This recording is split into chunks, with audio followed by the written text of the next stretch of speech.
Hello, everybody, and welcome to another episode of the It's Okay to Cry Entertainment Podcast Pajama Hello. Special. I'm Misha, Yeah. and this week I played Among Us. It's like Trouble in Terroristan, kind of. There's one traitor, and you're like in a team trying to do errands, and nobody knows who the traitor is, and he secretly tries to murder her. I'm Arthur, and I've been playing a fuck ton of Lego games. I've finished Lego Lord of the Rings, I finished Lego Jurassic World, and I'm really itching to get that Lego Star Wars on the way. So yeah, just some good old Lego fun. Very nice. What console are you playing those on? On my PC, because I used to play on like the Wii and stuff, but my Wii broke down, and the Lego games are very cheap on PC. So I didn't even know they Just were buy on them. PC. I play with a controller, so they kind of play alright, and then, play 'em. It's fun.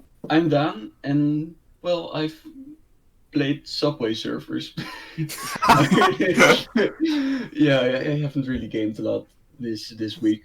So yeah, I mean, if anyone doesn't know what Subway Surfers is, it's basically you run from a guard and you get hit by trains a bunch. It's one of the classic iPod games. Yeah, Yep. like the games that was. It's like released Temple Run, in but then 2011 with or something. subways. Yeah, basically. Yeah.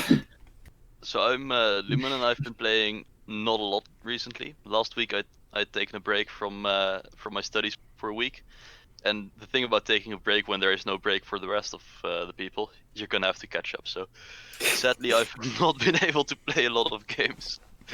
What did you play in your break? League of Legends, lots Nice. and lots of League of Legends. Yeah. Yeah, demotion time. So something I thought was really interesting to talk about was last week we had a discussion about board games, and Arthur raised this really interesting point on house rules and how when you're playing a board game, you kind of get the option to change the rules or to play around with it, because it's kind of like you're just handed like the pieces of a game board, and you're like, you can make your own game with that. And that really got me thinking about games where you don't use the hard rules of the game itself, right? Because a game is basically made out of hard rules, right? Like these are the things you can do, these are the things you can't do. When this happens, the game is over. This person wins, right? Like there's just a fairly solid structure there. And then I think there's games where that structure exists, but all the players agree that that structure is kind of secondary to some sort of other agreed upon rule. I think a very interesting example of that is Munchkin, where at least when I play it with my friend group, right, like we all know the rules, we all know how it works, but we also have this rule that you are explicitly allowed to cheat this like really solid set of rules as long as nobody notices. Yeah. Right, so there's like a really rigid structure of rules, and then with all the people who play it, we kind of make our own rule that those rules are actually kind of just like part of the game. Yeah. Instead of making up the entire game. And I thought that was really interesting. Because speedrunners also kind of do this, right? Where they're just like, okay, we have a game, but the game itself isn't the game. The game is trying to beat the game and exploit it to be as fast as possible. Yeah. And I Like, thought that was very interesting. It's interesting because, like, if you look at speedrunners, in like Super Mario speedruns, then the old ones, you can clip in the block to kind of get pushed backwards, that kind of stuff, and or cheat the warp zones, and they're fine with that. But if you use like a cheat engine to fuck it up, then that's actual cheating, which is interesting to have that kind of that border between legal cheating and actual cheating kind of stuff. Yeah. Well, that it also kind of brings me to one of the lectures. I'll not put any judgment on it. We had about interactive playgrounds, where where there was this guy who, with a group of people, of course, they developed with cameras and lights interactive playgrounds for children. And one of the things they did was Jeez. not tell them any rules, but just have them have lights that behaved in certain ways without any explanation. Like they knew why they behaved certain ways, but then the kids had to figure out something to do with the lights. and that was one of the most fun the kids had, because Yeah. especially for young children, I feel the ability to explore your own creativity and create your own game with friends is so much more important compared to where we want a structured game nowadays at our age, at me at least. But for young children, rules are really hard to follow, so they'll probably have more fun if they get to be a bit flexible with the rules and think of their own logic and Yeah. apply that with some friends, Yeah. which is Also, I think I'm really interested in how you would make this feeling of like house rules, how you would implement that in a video game, because Yeah. like in a board game the rules are there, but they aren't enforced in any possible way. That's like having the law but no policeman, so you just hope everyone it's agrees to purely following it. fictional. Yeah. basically. Sure. But in the game you can't just ignore the rules because it's actually, coded in. It's there. You can't just say, no, I don't think this will be my jump trajectory. I think I'll jump a little bit higher. You can't just make that decision because it's coded in.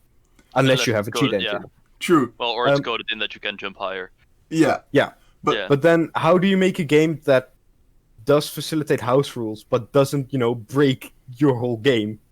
Well, I in a think, sense for that you can example, just- Gary's mod, right? Like, Gary's mod is there. Mhm. I mean, obviously, Gary's mod That's was sort of made for this, right? Mhm. But, like, there's a ton of minigames in it. But there's also many other... I think, generally, there'll be more sandbox-like games, indeed. Yeah.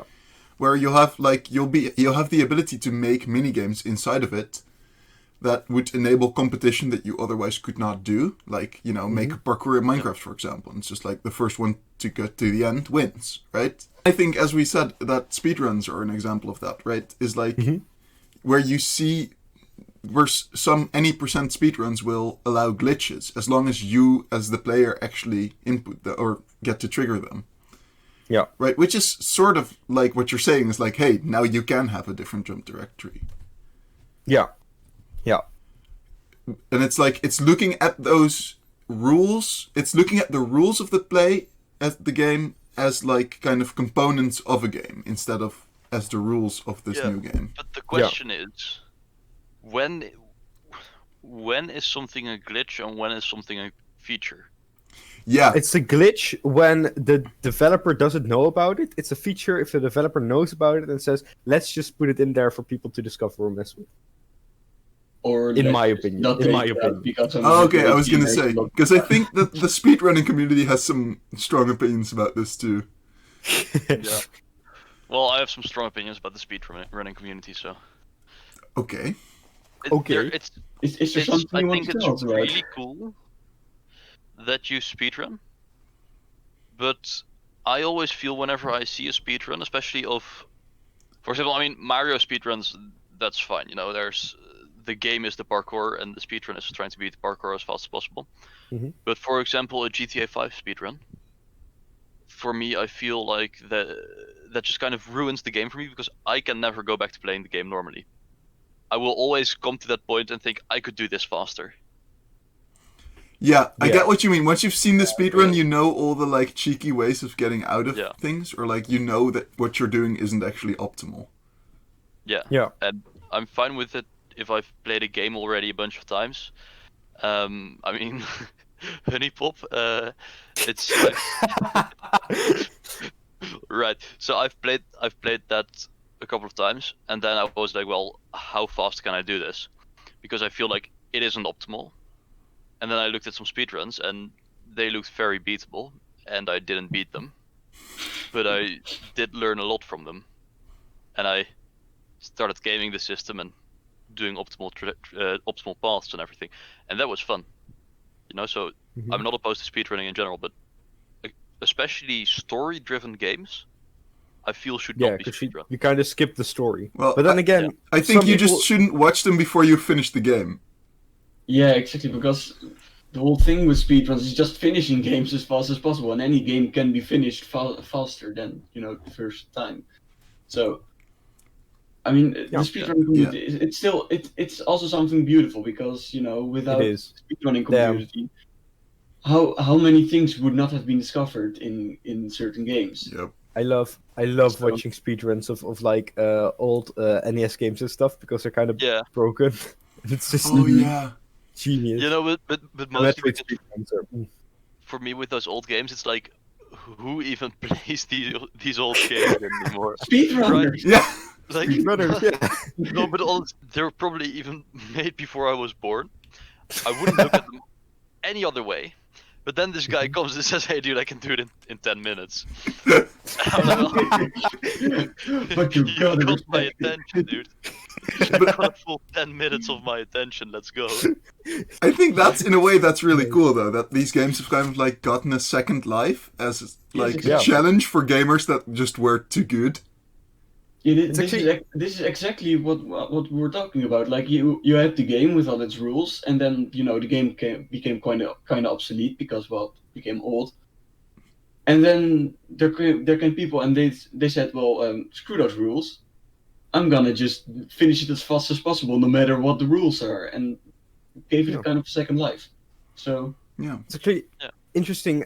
Celeste, I think, the developers of Celeste said that they had some bugs in like I don't know how it's called in the speedrun community, but like boost jumping, or that you can jump further without using your boost, and or like crouch, boost and jump or something like that. I don't know exactly, but like some glitches that make it very easy to do certain very impossible jumps. And they left it in so the speedrunner community could speedrun very cool, because they are very difficult to perform. So not many people will do them, but if you can do them, they will help you in your speedrun. Which is why they left it in, which I think is pretty cool, because then you kind of made your game for speedrunning, Yeah. or at least a facet of your game for speedrunners, which is cool. Yeah, I think in that you should really find the balance between having an enjoyable game and facilitating speedrunning, because Yeah. your game will be loved if you facilitate speedrunning, but people won't pick it up and start speedrunning if it's not a good game to begin with. Exactly. Yeah, exactly. What always stuck with me is when I was fairly younger, I watched this extra credits episode that was exactly on designing for speedrunning. And their core message was pretty much make the best game you can and just have a good movement system. Like, as long as you do those two things, that the speedrunners will kind of come. Small spoiler for our indie game spotlight. Why I think I felt from moment one, it was sort of like, hey, I feel like this game could be speedrunnable. Because the movement just felt very nice. It just felt like good to move around in, and it was a fun game. So it was just sort of like, it had this feeling of like, oh, I want to see how fast I can do this. And then while we were writing the script, Artur just went like, okay, let me just fucking speedrun this game real quick. And then he finished it in like, I don't know, like a minute or so. And it really got me thinking like, okay, how fast can we do this? To be fair, a puzzle game is very speedrunnable if you already know the answers. It True. kind of helps. well, exactly. But not Yeah, all but puzzle that's- games have well, such that's satisfying speedrun, you know? movement.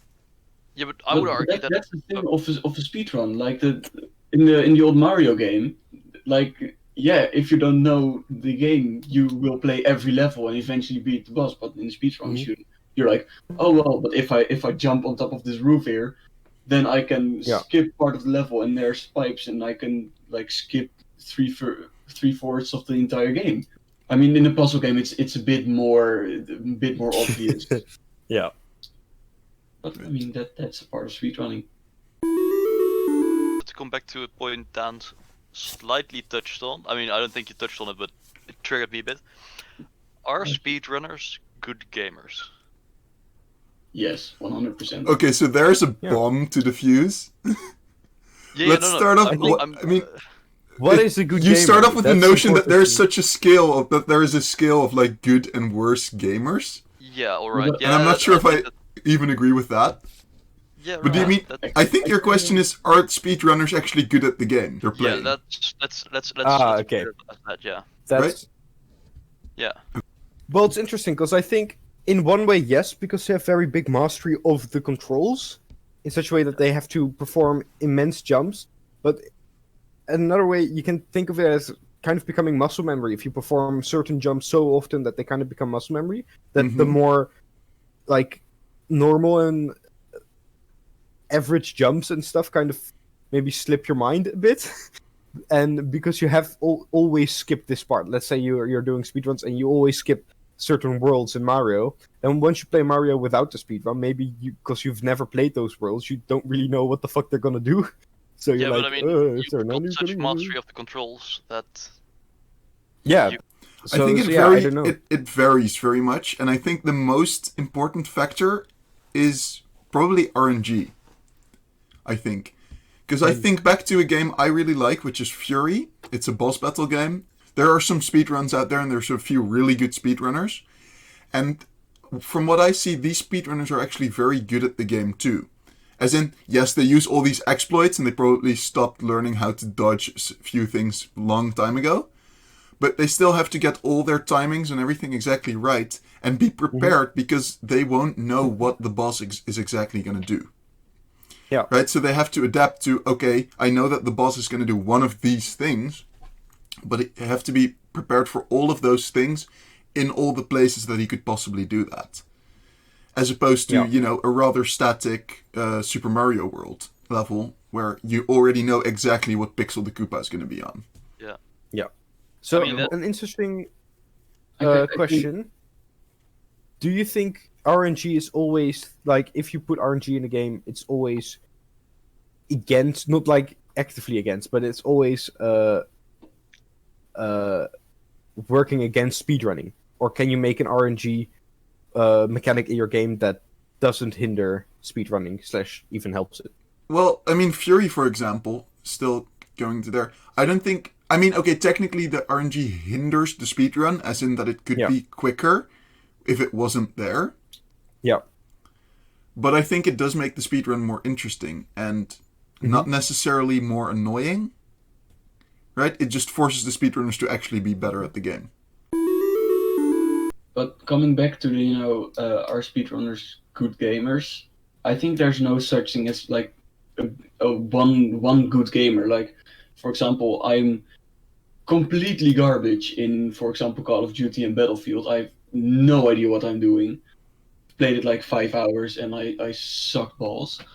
But if I like in tycoon games, like Roller Coaster Tycoon, and I'm not gonna say I'm like world top or something, but I at least have the experience and I know what I'm doing. Yeah. So Go check I out think our get a viewing on gaming YouTube. channel. yeah, in those like in that case, I think like speedrunners, they may be very bad at certain types of games or playing in a certain way, but for what they do, they're kind of great gamers. Yeah. Like try to get their movement as right as they do. That's just- Yeah, Jesus. Is there something like not bad in gaming, but is there something like a bad gamer? toxic gamers. Yeah. Online. Oh, yeah, there's Yeah. absolutely Okay. toxic gamers. Yeah, I think people who, well, that kind of touches on speedrunning as well. People who can't enjoy a game and who get very upset by games. Mm-hmm. I think that's not the point of gaming. Yes, you can get frustrated, but there is a joy in frustration. Yeah. And I think if a game is really frustrating, it's probably a bad game. But I myself was for a while a bad gamer when it came to competitive games. I got so upset.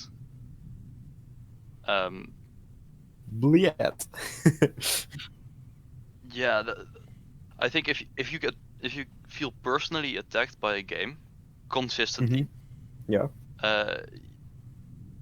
you have to do something about your attitude towards games, because a game is made to be enjoyed and not to have you throw your controller against your wall.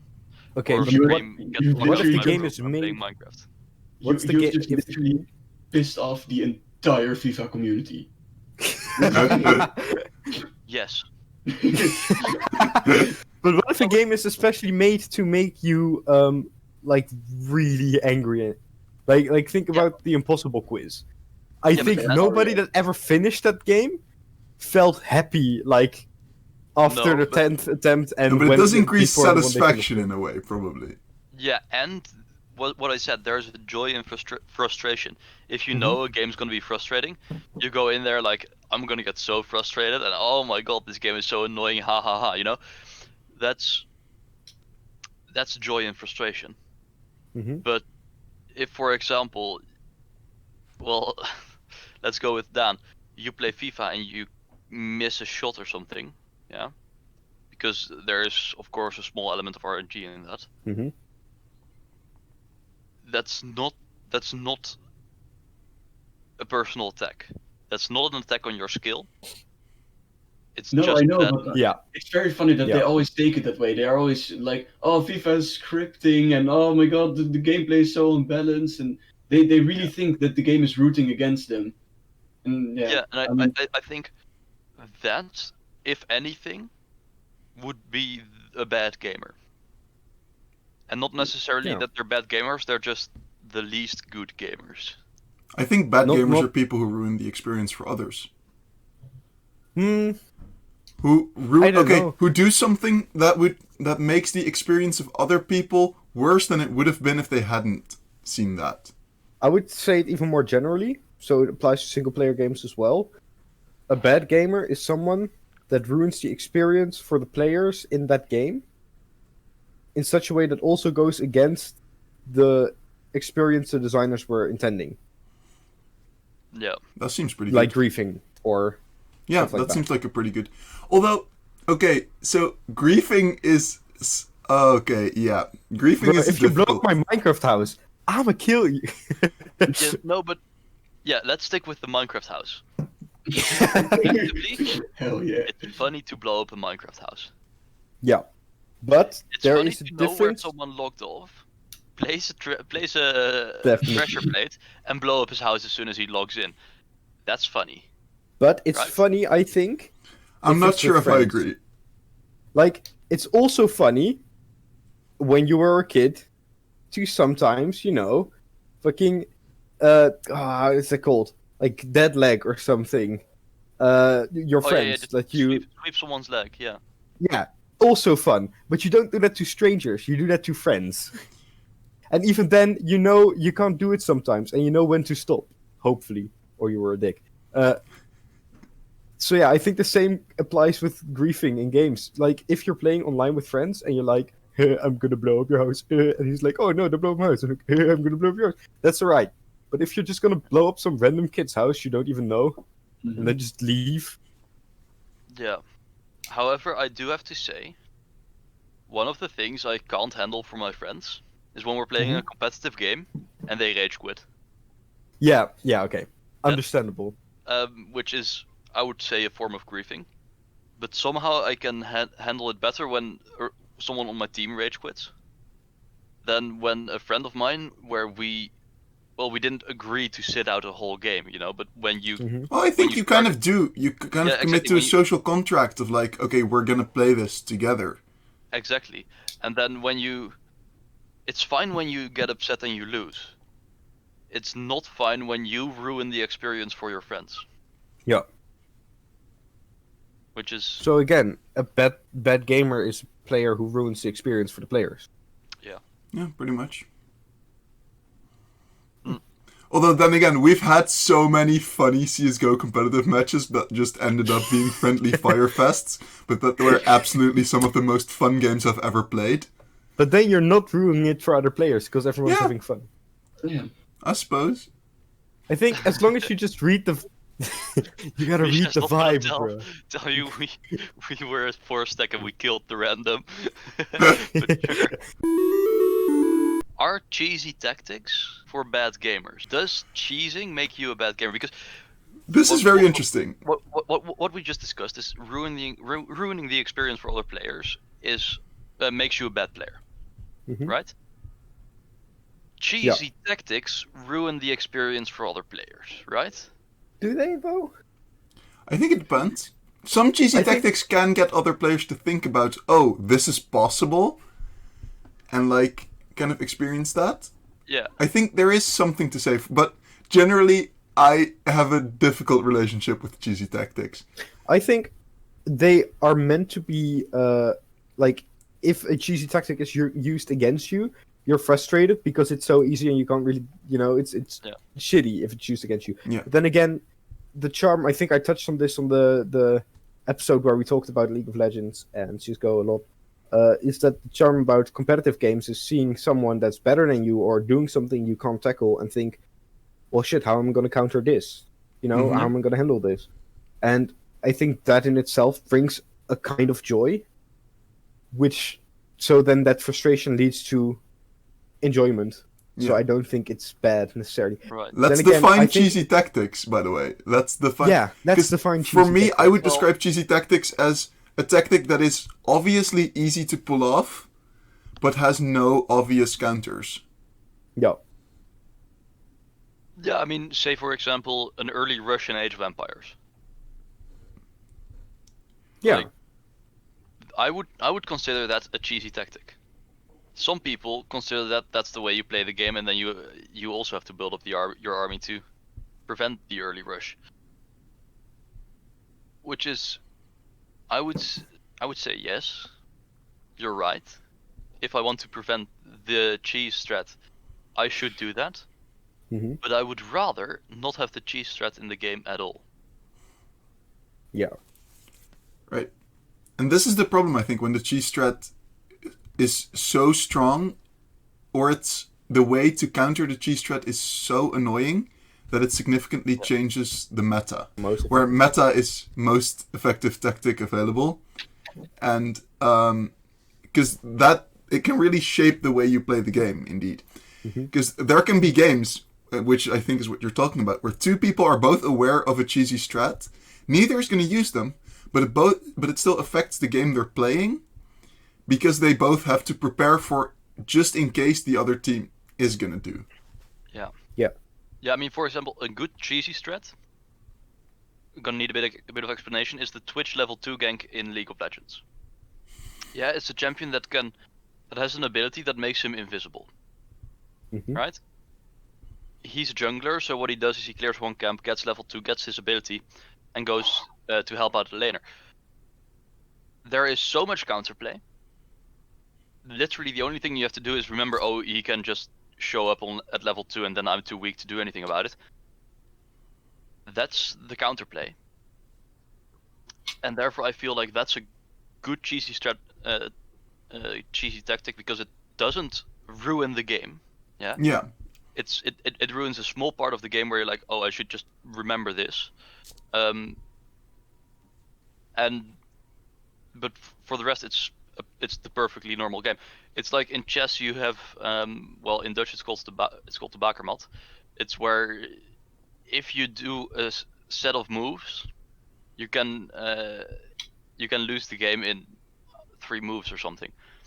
You just have to remember, don't do those 3 moves. Yeah. And go on with your game. Right. And I think that's because it kind of gives, these kind of cheesy tactics give more room for skill expression. Because they are so small and they don't significantly impact the rest of the game. They are just one more thing to remember.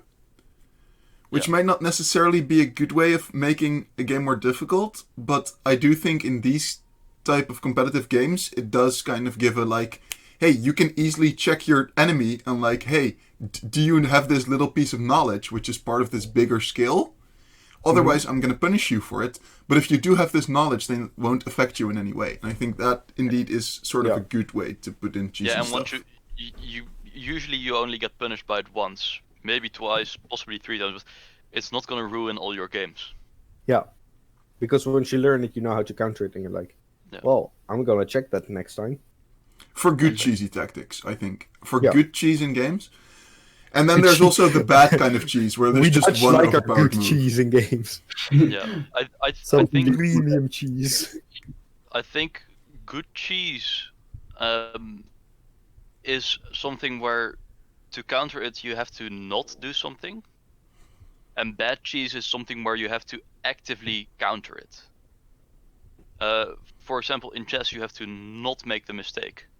In League with the level 2 Twitch gank, you have to not walk up to the lane too far, and you have to remember he could be here. You just have to not fall into the trap. But with an early rush in RTS games, you have to build up your army and have to build up your defenses. And that would, for me, constitute bad cheese, because you have to do something and you have to play the game differently. I mean, don't you have to play the game differently for all cheeses? I mean, sometimes would it's argue more- it's about allocation of resources. Yeah. Like bad cheese is just where you have to actively maybe Funnel conserve resources for a bit, Resources. and then Yeah. bad cheese is where you have to spend resources to be able to avoid the eventuality. Yeah. Yeah. And well, no, that's not a good point. That's not really good, but I feel like if a cheese tactic is game ending, Mm-hmm. That's would- a bad cheese. that would be bad cheese. But I Yeah. mean, with the one we just discussed in chess, I would argue that's not bad cheese. So it doesn't Yeah. completely work. It doesn't. It works 60% of the time, all the time. You know, Yeah. it's Well, then again, I think bad cheese is not necessarily game ending then, but No. more a combination of what Misha also said, that like the counter to not losing that game in chess is 3 moves, and 3 moves ain't that much, or 3 moves that you don't have three to moves that you must not do. Yeah. So that's not that much of like resources or time spent on it. You just need to remember those, and you're fine. Yeah. While like an early rush, kind of, it can lose you the game, and you need to spend a lot of time and resources on countering the cheese. Yeah. I love how serious we are saying the word cheese every time. Yeah. Yo, I just can't stop Brilliant. thinking about that meme from Skyrim with all the wheels of cheese in the village. I am very hyped for Hytale. I'm a Hytale boy. And Explain. what I really... Hytale is made by the people that made Hypixel, the Minecraft server. It's a voxel game, very much like Minecraft, but it's not really a Minecraft clone, as they are focusing more on like an adventure story mode with actual dungeons and storylines and everything like that. But it is randomly procedurally generated, and they have a gigantic built-in modification abilities. So in their game, you can animate, you can make your own models, you can actually script, so you can script C# for the game in the game. So modders don't have to fuck around with any files or anything. They can just buy the game, boot up the game, mod inside the game for the game. What? Yeah. Yeah. That's crazy. So Does it have multiplayer? yeah, it's just like you can make your own servers. You can make like there was in the trailer, or I don't know which trailer, but you can make you can make movies and animations inside the game. You can make your own monsters and scripting. You can make like a StarCraft clone inside the game on a server. All kinds of stuff like that. It's amazing. It's like Minecraft, but with a lot of plugins and mods already in there, plus enormous modding support and an actual good story mode. Though I am a fan of Minecraft's ending, which not a lot of people are. But yeah, Hytale, I'm hyped. I think That the looks pretty premise cool. the premise of having a like script editor for your game in your game is a very, very smart idea, which I think is one of the strongest mod supports I have ever seen in games. That you can Yeah. actually make mods in the game. but cheat codes, do you feel like they're good or bad? Because, for example, in The Mother Sims, Motherload. yeah, That's the Motherload, cheats enabled truth. does that? Are they good or are they bad? They're good, in my opinion, because they are optional. You can choose not to play with them, and they are built in, so the developers know that there will be a percentage of gamers that will use them to play them, so they're probably, not always, but probably, if they're good, design it so that it's fun to play with the cheat codes, and not just, game-breaking and boring. I always Because- remember spawning in these cars in Age of Empires 2. There was a cheat code to spawn in Oh cars. yeah, Tuk Tuk. And I remember doing that in the campaign and just having like the biggest laughs with my friends when I was younger. And I thought that was a really good example of that design, where like I'm pretty sure they intended for that because it was just hilarious. It was so hilariously ridiculous that it completely transforms the game and just makes it really funny. And also it's disabled in multiplayer. So I had that with Age of Mythology. With I don't know if in which order the words. I think it's Flying Purple Hippo. You could type in Flying Purple Hippo, and then you get a Flying Purple Hippo as a unit. And okay. that was amazing. It was amazing. I had so many laughs with my friends with that. Just Yeah. Yeah, no. Yeah, but Oh yeah, okay. In Roller Coaster Tycoon 3, you had also like a bunch of like those cheat codes, and then you had like if cars derailed, they usually just have a little bit of an explosion, like visual effect. But if you enter a certain cheat code, those cars would have the explosive power of an atomic bomb, and you like all the guests nearby was. And there's like videos online with 12,000 guests flying through the air because a single car exploded. Nice. You had, like, you could also spawn in a buggy and just drive everyone over. Yeah, that was awesome. I That always was did so that. awesome. That was fun. And as of course, hell. the guests were immortal, so no one really cared. So yeah, great times. So I think I think it's good when it offers an experience that is different than the core game. Right? When it's not just like more of the base game, but it just kind of offers a new experience, either because it's just hilariously ridiculous, or because it allows you to do some things that are fun, but that wouldn't have a place in the normal game. Yeah. Yeah, there was also one cheat code that was like you could make all guests vomit at once. Just you typed it in and everyone would go just instantly. It was Beautiful. amazing. Like if you truly hate your janitors, that's what you do. Yeah, but I feel Rasputin made not the Russian guy, but the guy who tortures his wife with video games. He recently made a video where he had her play more tycoon style games. Not tycoon. Well, Stardew Valley, Beginner-friendly Sims, games. Yeah. those types of games. And he Animal mentioned Crossing. this point where his wife really enjoyed the building part of The Sims. But not the playing, yeah. And the role-playing part and the getting money to upgrade your house and the game loop that was intended by the makers of The Sims. You don't start with enough money to build your dream house, but you have to work for your dream house. That you have a cheat code to circumvent that, because there is a group of players that really enjoys building. So having a cheat that code was absolutely me. that just gets you to the point that you want to be at.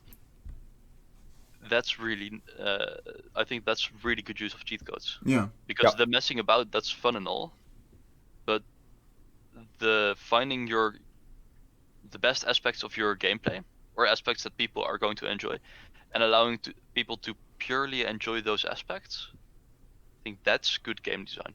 Yeah, I think so too. Because it basically offers the opportunity to turn the game into a sandbox game. Yeah. Which I think is almost more satisfying than the base game. Or it will be for some players anyway. Yeah. For me, when I was younger, definitely. Well, to stick to the Roller Coaster Tycoon games, I really enjoyed sandbox when I was younger. Just building roller coasters. Money doesn't matter, but and then as I got older, I started enjoying the money aspect of the game. The idea of you start with 1 or 2 roller coasters, but then you build out, because you've got such nice roller coasters, you start earning money, and then you build another one, and then it completely tanks. I honestly never changed. I started off playing sandbox, or at least I started with Roller Coaster Tycoon 1 and it didn't have sandbox, but as soon as I got Roller Coaster Tycoon 3, it had sandbox. I started off in sandbox. I played career twice or 3 times in Roller Coaster Tycoon 3. Then I got Planet Coaster. I now have over 400,000 hours on record, and I have not touched the the career modes or the money involved modes. Nice. Yeah. So yeah. Yeah, I think that's character development. One of the games I really enjoy playing is Banished, I think. Oh Um, yeah. Oh yeah. Lovely game. Okay. If I can judge that reaction right, it is that game. It's a game where you are a Settlers. group of medieval settlers, and you start off with nothing and you build a town. Okay. I mean, that's gameplay right there. And it's so enjoyable. It's got good music in the background because those Mhm. management games can get really boring.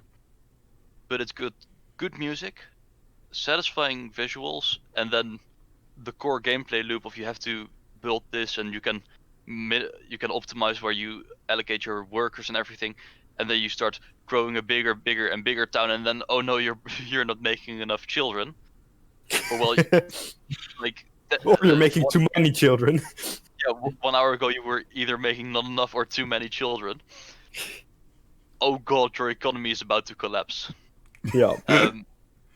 And So it's a base management game? That moment city when plan, you it's yeah. the moment where you play the game for the first time and you don't really think about like firewood and winter hits, Yeah, everyone dies. Left Yeah, with one it's- frail old guy and a baby. Oops. well, no, but I really enjoy that part because even on the hardest difficulty, there is enough firewood to get you through winter, assuming you don't boom your population. Yeah. And that's one of those things where they've designed doom and destruction and loss in your game, but they've allowed you to nearly lose the game, Yeah, and get still. spooked, and then recover and Mhm. never have too little firewood again. Yeah. Yeah. Until would- you once again forget about firewood. Like, I'm super hyped for the new Assassin's Creed. I want to say Ragnarok, but I think that's No, that's a Thor movie. yeah, that's a movie. But the new Assassin's Creed game where you are a Viking and you've got a settlement in England, and Oh, it's then called you Valhalla, the yeah, new one. and then you run around England and murder people and all that stuff, but you come back and Yeah. build your base. I really enjoy that. I love that idea. Yeah. So yeah, Lumen being enthusiastic about an Assassin's Creed game. yeah, no, but I think I've mentioned this. I love the old Assassin's Creeds. I've played And them Black again Flag, right? up until Black Flag. Let's put the split Yeah. at Black Flag or Unity, because let's just throw Unity into the games we don't like. Uh, but I've played them recently, and in terms of gameplay, they were great when the resources were limited. Yeah, like you Mhm. didn't have such powerful computers, so certain missions made sense. But now, that I'm used to more, well, just bigger games, I really enjoy the new Assassin's Creed. New Origins. I've played that, and I really like the fact that you can just run around and that with the controller the combat feels fluid. Mhm. Compared to the quite static combat and the boring missions and all that stuff in the the escort missions and stuff in the old Assassin's Creeds. So that has put me in a mind space where I can be hyped for the next Assassin's Creed. To the point where I will probably be a hypocrite and pay €60 for it. No, like that's an interesting point. Gaming and procrastination. Because I myself find myself inclined to procrastinate. When I procrastinate, I game. But is it a core gaming thing, or is it human nature to procrastinate, and is gaming just an easy way out? That I think. I think that, but Procrastination is so. yeah, I also kind of noticed that like it is procrastination does seem to be a bigger deal with people who game a lot. I mean that's also just going hand in hand because if you procrastinate more, you game more. So, but yeah, games are just a really easy way to procrastinate. I think it's you procrastinate because you don't want to do a certain job, but if you just do nothing, you feel like you've actively procrastinated and you haven't actually done anything, so you'll feel bad about yourself. So people usually find something to procrastinate with, not just like do nothing. They'll clean out their desk while they actually should be working, or they're like, oh, let's organize my sock drawer. I haven't done that in a while, or that kind of stuff. They feel that they are actually achieving something when what they're doing is just putting off the work they should be doing.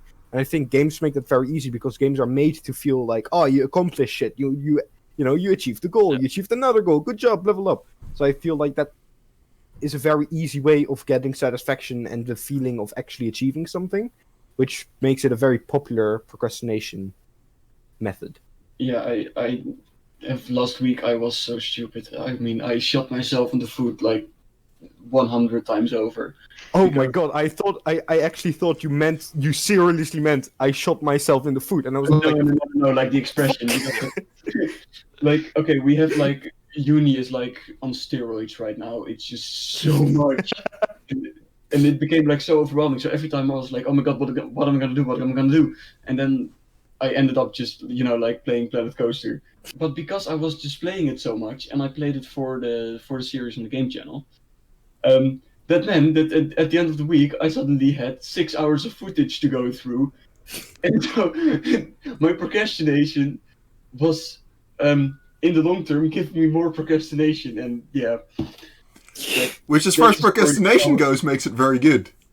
Yeah, as far as it goes to getting acceptable grades, not so much. Not so much. Yeah. Oh well. To me, it's really interesting what you say, because for me, it's quite the opposite. Because I actively play games to really have fun, and like, I play a game when I'm actively want an interesting experience or a fun experience. And I find it really hard to really engage in that when I'm procrastinating. Yeah. Yeah. So I find myself doing more menial things when I'm procrastinating that don't actively require me to interact with them. Such as reading books and stuff. I find that I do that a lot more than gaming when I'm trying to procrastinate. I sometimes procrastinate on gaming, where I'm like, you know what? I'm gonna do this. I'm gonna, clear out the next level. I'm gonna do this. I'm gonna get at least to there. I'm like, but first, I'm gonna do this and this and that. And then it's just like too late, and I'll stay awake till like 2 playing when I was, supposed to just play it in the morning and have it done with. So yeah. Yeah. No, Is this by any chance Animal Crossing? Sometimes, yes. It's got to the point where Animal Crossing on my schedule, then gaming or free time. Animal Crossing has its own slot in my... Because it's not free time or gaming. It's a part of my life now. I find this so strange. I don't know if I'll ever get to understand that. I don't know, it's just such a... It's like having a garden. It's like having a little garden. You just take care of it and do your rounds, giving everything water and making sure there are no weeds and taking care of it. And then you go on. And then when friends come over, when you're having, a nice time, you're like, let's look at my garden. And you just sit there walking around and you're like, yes, good garden. Yeah. Yeah. I think that's the feeling that Animal Crossing gives me. Well, we have been doing some outsy stuff lately. We had a cool revamp of our website. Thank you, Dan. It looks very pretty. Very pretty. Go check it out. It's very awesome. We are, of course, working on our game High Rise. Working on it very eagerly. And new for us is our streaming platform. So we're on Twitch now. Lumen will be streaming, I think, every Monday or Wednesday. Monday, and I missed yesterday. And I will try to stream each Sunday. So yeah, that's just cool. Yeah. We are doing that now. Next Wednesday, we also have an Indie Game Spotlight coming out. Definitely. Go check that out. Yeah. Will be a new series about indie games. Yeah, and of course follow all our social media for updates on the game we're working on. Exactly. And our game channel, because Down's Planet Coaster series is epic as hell. Oh, I love your coasters, man. Welcome to the closing hypotheticals, where one person gives their top 3, the rest have to give their top 3, but they don't know on what we're giving our top 3. Arthur, please go ahead. Alpaca, toilet roll, pen. I have no idea what we're doing. Top I mean, threes on. koala, obviously. Koala, pencil, and Bluetooth speaker. Mug, pencil, empty box of tea. Dice, pen, Tepic plushie. Well, these were our closest and most inefficient murder weapons around us. Thank you very much for watching. We've been the It's Okay to Cry development team. See you next time. Bye bye. See you next time. Bye.